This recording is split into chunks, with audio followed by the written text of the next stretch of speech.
My name is Madison Jefferson. I spent 8 years in the Marine Corps. During my military service, it was my third deployment. I ended up getting shot, and that kind of led to me exiting from the military. But prior to that, I knew nothing about line work. I knew, of course, I was probably one of those guys that said, oh yeah, linemen, they work on the telephone pole. I had to find a new profession, and I had 6 months to figure it out. And a lot of veterans face that.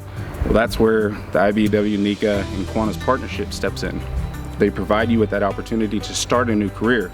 A big part of my job is interviewing veterans, and you would not believe how many of them that I talk to. They say that the reason why they want to be a lineman is because they want to continue giving back to the community.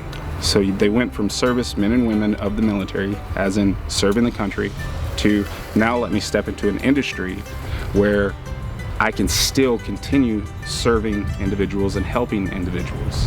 Whenever a storm hits, whenever people's power goes out, whenever the electricity goes out, they want to be the individuals that are going out there and say, I'll sacrifice my time, I'll sacrifice my sleep in order to make sure they're comfortable. They're still providing a service. And 9 times out of 10, you're working with a small crew. You do the same thing in the military.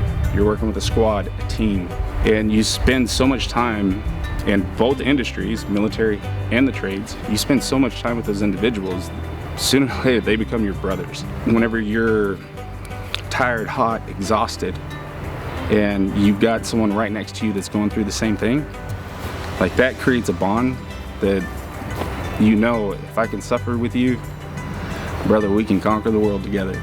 And what the trades do and what the military does, it works hand in hand. It's small teams working together to accomplish something to support your families, and then you support each other's families. The very first crew that I worked with, like, everything had to be squared, everything had to be perfect, because at the end of the day, that's their work, and they took pride in it, and that was actually very impressive to see. And it's the same way whenever I was in the military. Someone tells you to go sweep that floor, well, you're probably gonna mop it too, because that's your work. And it wasn't good enough to get through it, to go through the motions, as in you wanted to perfect it. Because worst case scenario, it could jeopardize an individual.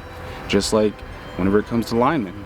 If you're not having that attention to detail, if you're not paying attention to the small things, it could very much jeopardize someone else. I honestly feel like that's a big reason why people coming out of the service are attracted to the trades, because you take pride in what you do. It's not just going through the motions and throwing something up. No, that's my work. It's got your name behind it, but you're gonna earn it every single day. Like, it's something that you have to earn every single day. You can't just wake up and go through the motions. This is a career path. Like, damn it, it's worth it, but you're also gonna earn it. Honestly, it was a second chance for me. I had every intention of serving 20 years in the military. 6 months, that's what I had. I had to figure out something new. So for me, it was a second opportunity. It was my next step in my future, my career, my life. So whenever I'm asked what it means to me, it means the world. It really does.